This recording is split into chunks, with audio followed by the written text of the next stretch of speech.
एक छोटे से गांव में जहां हरियाली और शांति का वास था, वहां मोंटू नाम का एक प्यारा सा बटरफ्लाई रहता था। मोंटू बहुत सुंदर था। उसके विंग्स रंग बिरंगे थे जो किसी भी फूल से कम नहीं थे। जब वह उड़ता था तो ऐसा लगता था जैसे इंद्रधनुष आसमान में तैर रहा हो। नीले, हरे, पीले और रेड कलर उसके विंग्स पर चमकते थे। उसकी सुंदरता को देखकर हर कोई मंत्रमुग्ध हो जाता था। मोंटू को अपने विंग्स बहुत पसंद थे। वह अक्सर अपने विंग्स को फैलाकर सूरज की किरणों का आनंद लेता था। मोंटू हमेशा से दुनिया घूमना चाहता था। उसे नई नई जगहों को देखने का बहुत शौक था। वह सोचता था कि दुनिया कितनी बड़ी और सुंदर है। वह ऊंचे ऊंचे पहाड़ देखना चाहता था। उसे लगता था कि पहाड़ों की ऊंचाई से पूरी दुनिया का नजारा कितना अद्भुत होगा। वह बहुत दूर फैले समुद्र को देखना चाहता था। उसे समुद्र की लहरों की आवाज और उसकी विशालता बहुत आकर्षित करती थी। हर रात मोंटू अपने सपनों में उड़ता हुआ नई नई जगहों पर जाता था। वह सपनों में उन जगहों की सैर करता था जहां वह असल में जाना चाहता था। एक दिन मोंटू ने सोचा, कब तक सपनों में ही उड़ता रहूंगा। उसने सोचा कि अब समय आ गया है कि वह अपने सपनों को हकीकत में बदले। उसने डिसाइड किया कि वह सचमुच में दुनिया घूमेगा। उसने अपने मन में ठान लिया कि वह अपने सपनों को पूरा करेगा। अगली सुबह सूरज की किरणों के साथ ही मोंटू ने अपने दोस्तों को अपनी प्लान बताई। उसके दोस्तों ने उसकी हिम्मत की तारीफ की और उसे शुभकामनाएं दी। मोंटू ने अपने सफर की तैयारी शुरू कर दी। उसने अपने दोस्तों से विदा ली और अपने सपनों की उड़ान भरने के लिए तैयार हो गया। मोंटू ने अपने सफर की शुरुआत की और वह नई नई जगहों की खोज में निकल पड़ा। उसने पहाड़ों की ऊंचाइयों को छुआ, समुद्र की गहराइयों को देखा और हर उस जगह को देखा जिसका उसने सपना देखा था। मोंटू ने अपने सपनों को हकीकत में बदल दिया और वह बहुत खुश था। उसने सीखा कि अगर हम अपने सपनों को पूरा करने की ठान लें तो कोई भी चीज हमें रोक नहीं सकती। मोंटू के दोस्त उसकी बात सुनकर बहुत खुश हुए।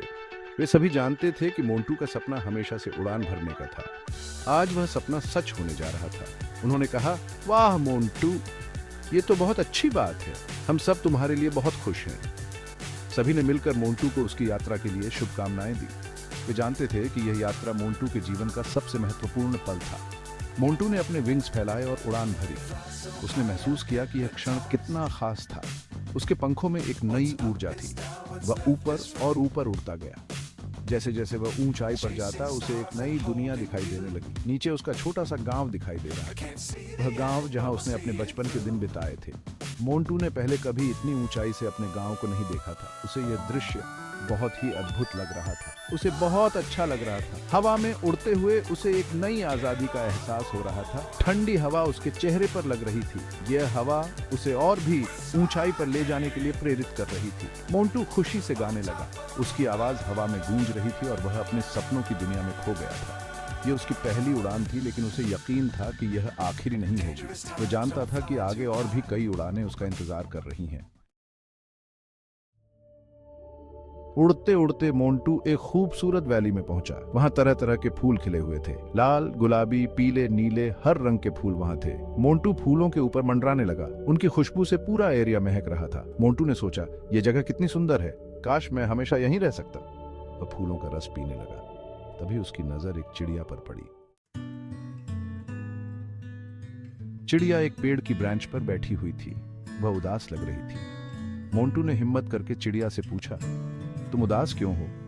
चिड़िया ने कहा, मैं बहुत थक गई हूं। मैं बहुत दूर से उड़कर आई हूं। मोंटू ने कहा, तुम मेरे साथ आ जाओ, मैं तुम्हें फूलों का रस पिलाता हूं। चिड़िया मोंटू के साथ फूलों के पास आ गई।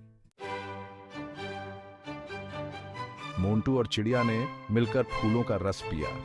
फिर उन्होंने खूब सारी बातें की। चिड़िया ने मोंटू को अपनी यात्रा के बारे में बताया। मोंटू ने चिड़िया को अपने सपनों के बारे में बताया। अचानक चिड़िया ने गाना शुरू कर दिया। उसका सॉन्ग बहुत मधुर था। मोंटू ने पहले कभी ऐसा मधुर गीत नहीं सुना था। थोड़ी देर बाद अचानक मौसम बदल गया। तेज हवा चलने लगी। बारिश शुरू हो गई। मोंटू घबरा गया। उसने कभी इतनी तेज हवा और बारिश नहीं देखी थी। चिड़िया ने कहा, घबराओ मत मोंटू, मैं तुम्हारी हेल्प करूंगी। चिड़िया ने अपने विंग्स फैलाए और मोंटू को अपने विंग्स के नीचे छुपा लिया। बारिश धीरे धीरे कम होने लगी। हवा भी रुक गई। मोंटू और चिड़िया बाहर निकले। मोंटू ने चिड़िया का बहुत बहुत धन्यवाद किया। मोंटू ने कहा, तुमने मेरी जान बचाई, मैं तुम्हारा यह एहसान कभी नहीं भूलूंगा। चिड़िया ने कहा, दोस्त तो एक दूसरे की मदद के लिए ही होते हैं। मोंटू ने सोचा, चिड़िया सही कह रही है, सच्चे दोस्त ही मुसीबत में काम आते हैं। मोंटू ने चिड़िया को अलविदा कहा और अपने घर की ओर उड़ चला। घर पहुंचकर मोंटू ने अपने दोस्तों को अपनी यात्रा के बारे में बताया। उसने कहा, दोस्तों, यह यात्रा मेरे जीवन की सबसे अद्भुत यात्रा थी। उसने उन्हें फूलों की वैली, चिड़िया से मुलाकात और वहां की सुंदरता के बारे में बताया।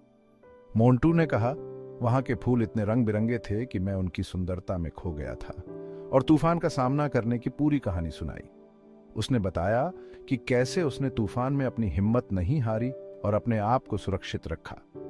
तूफान बहुत भयानक था, लेकिन मैंने हार नहीं मानी, मोंटू ने कहा। मोंटू के दोस्त उसकी बातें ध्यान से सुन रहे थे। वे उसकी साहसिक कहानियों से बहुत प्रभावित हुए। तुम्हारी कहानी सुनकर हमें भी हिम्मत मिलती है, एक दोस्त ने कहा। मोंटू ने कहा, मैंने अपनी यात्रा से बहुत कुछ सीखा। मैंने सीखा कि कठिनाइयों का सामना करने से हमें और मजबूत बनाता है। मैंने सीखा कि दुनिया बहुत बड़ी और खूबसूरत है। हर कोने में कुछ नया और अद्भुत है। दुनिया में इतनी सुंदरता है, हमें उसे देखने और समझने की जरूरत है, मोंटू ने कहा। मैंने यह भी सीखा कि सच्चे दोस्त मिलना बहुत बड़ी बात होती है। सच्चे दोस्त हमें मुश्किल समय में सहारा देते हैं। दोस्तों का साथ हमें हर मुश्किल से लड़ने की ताकत देता है, मोंटू ने कहा। मोंटू की बात सुनकर उसके सभी दोस्त बहुत खुश हुए। उन्होंने मोंटू की तारीफ की और कहा कि उसकी कहानियां उन्हें भी प्रेरित करती हैं। तुम्हारी कहानियां हमें भी कुछ नया करने की प्रेरणा देती हैं, एक दोस्त ने कहा। मोंटू और उसके दोस्तों ने मिलकर उस दिन को यादगार बना दिया।